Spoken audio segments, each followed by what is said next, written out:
नमस्कार, जय हिंद साथियों। स्वागत है आपका आपके अपने YouTube चैनल ऑदिच एग्जाम प्रिपरेशन में। साथियों, यदि आप CTET, UP TET, super TET जैसी शिक्षक भर्ती परीक्षाओं की तैयारी कर रहे हैं तो ये चैनल खास आपके लिए है। चैनल को सब्सक्राइब करें, साथ में जो बेल आइकन है उसको प्रेस करें ताकि हमारी लेटेस्ट वीडियो सबसे पहले आपको मिल सकें।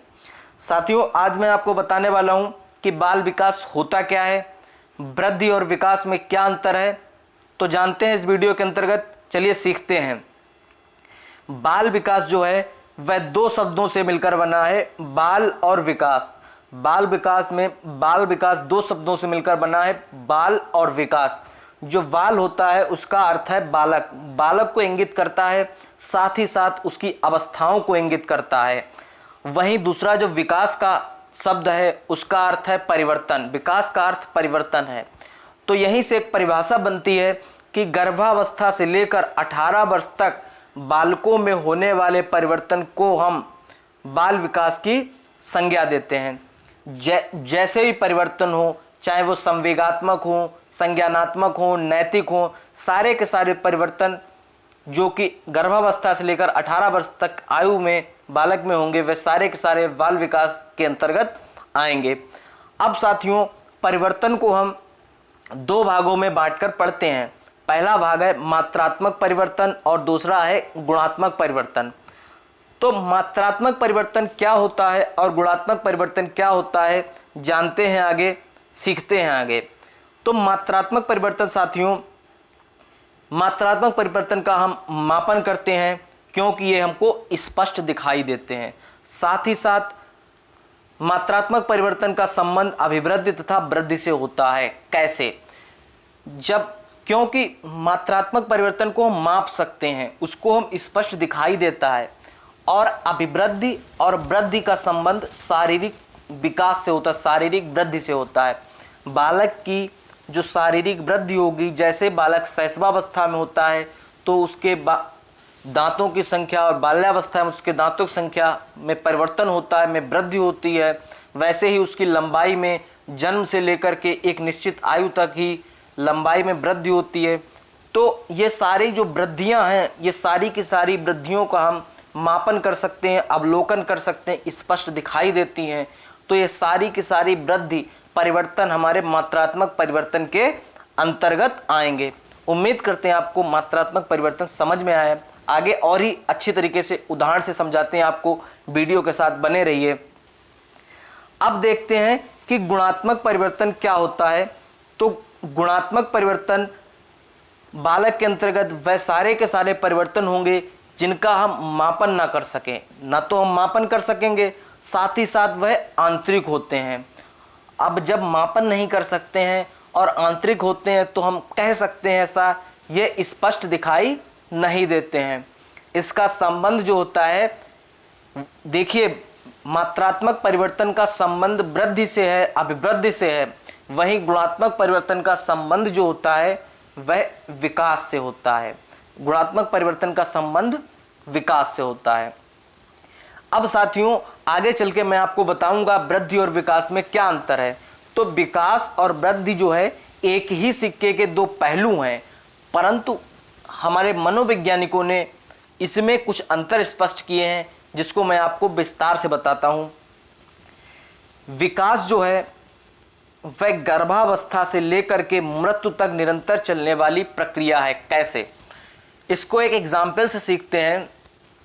जब बालक जन्म लेता है तो वह पालक परिवार में प्रवेश करता है, साथ ही साथ बालक को माता पिता द्वारा, भाई बहन द्वारा नैतिक गुण दिए जाते हैं। वहीं जब बालक समाज में जाता है तो वहाँ नैतिक जो विकास होता है उसका और भी विकास करता है। फिर विद्यालय में जाता है और वृद्धि होती है विकास की, नैतिक विकास की। ऐसे चरण बाई चरण उसके विकास में परिवर्तन होता रहता है।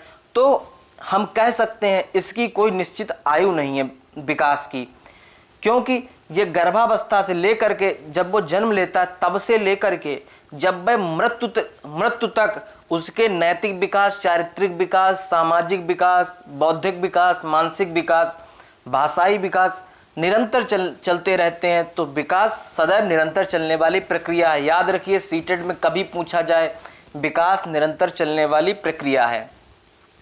अब साथियों नेक्स्ट कथन पे चलते हैं। नया कथन कह रहा है हमारा कि संज्ञानात्मक विकास, याद रखिए सीटेट में आ चुका है ये प्रश्न। संज्ञानात्मक विकास, संवेगात्मक विकास, सामाजिक विकास, नैतिक विकास, भाषाई, सांस्कृतिक, अधिगम संबंधी विकास, ये जितने भी विकास हैं, ये सारे के सारे विकास हमको जन्म के बाद मिलते हैं। जन्म के बाद इन विकास होते हैं और मृत्यु तक चलते रहते हैं। दिन पर दिन इनमें वृद्धि होती रहती है। अब साथियों आते हैं विकास का हम मापन नहीं कर सकते। अब आप एक कोई भी जो मैंने विकास इतने बताए हैं, इस किसी एक विकास को उठा के देखिए और क्या हम उसका मापन कर सकते हैं। देखिए यदि हम संवेगात्मक विकास उठाते हैं तो हम उसका मापन कर सकते हैं। बालक के अंदर कितनी संवेगात्मक विकास हुआ है हम उसका मापन नहीं कर सकते हैं। जब हम उसका मापन नहीं कर सकते तो वह हमको स्पष्ट दिखाई नहीं देते हैं, साथ ही साथ यह आंतरिक होते हैं। विकास के जो होते हैं वो सारे आंतरिक होते हैं, एक निश्चित दिशा में चलते हैं। विकास सदैव एक निश्चित दिशा में चलते हैं।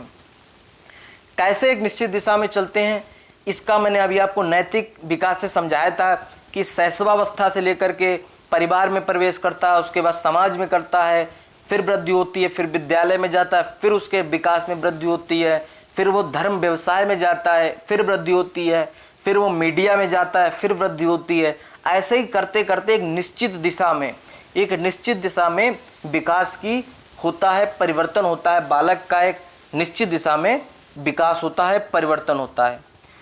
अभी मैं आपको बता चुका हूं कि विकास गुणात्मक परिवर्तन में होता है। विकास का पता हम सिर्फ और सिर्फ मनोवैज्ञानिक विधि द्वारा लगाते हैं। कैसे?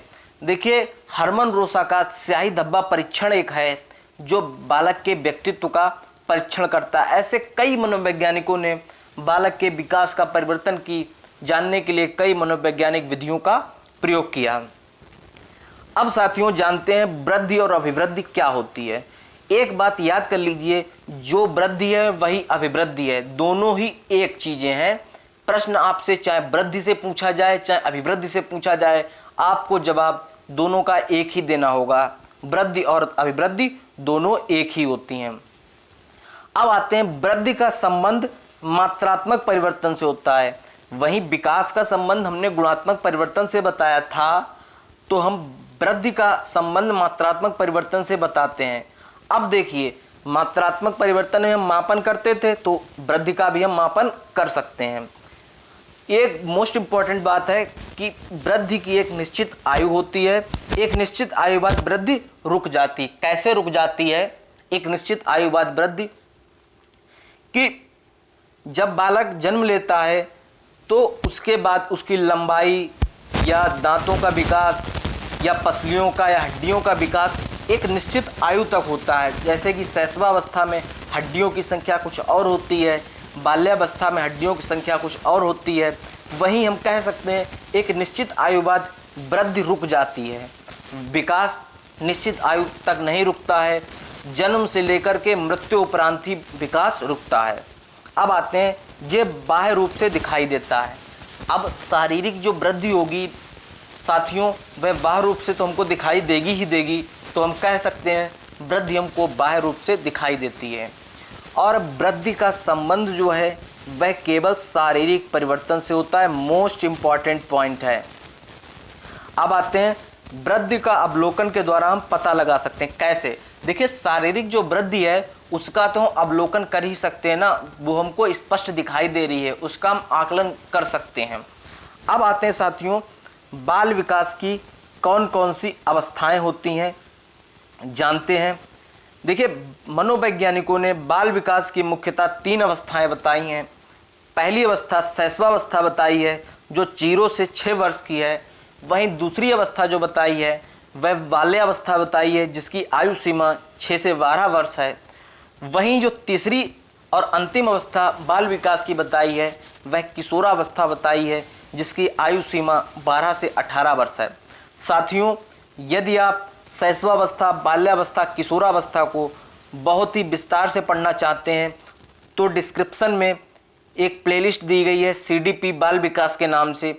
आप वहां पर जाकर के CDP बाल विकास संबंधित जो भी टॉपिक आपको क्लियर करना है वहां से क्लियर कर सकते हैं। बहुत ही अच्छी तरीके से समझाया गया है। साथ ही साथ साथियों EVS, हिंदी, मैथ, जिस किसी भी टॉपिक में आपको दिक्कत हो रही है, आप प्लेलिस्ट में जाकर, डिस्क्रिप्शन में दी गई है प्लेलिस्ट, वहां पर जाकर के आप सीख सकते हैं। साथियों धन्यवाद। वीडियो अच्छा लगा हो वीडियो को लाइक करिए, चैनल को सब्सक्राइब करिए, ज़्यादा से ज़्यादा वीडियो को शेयर करिए ताकि आपके फ्रेंड्स को भी इस वीडियो का लाभ मिल सके। धन्यवाद।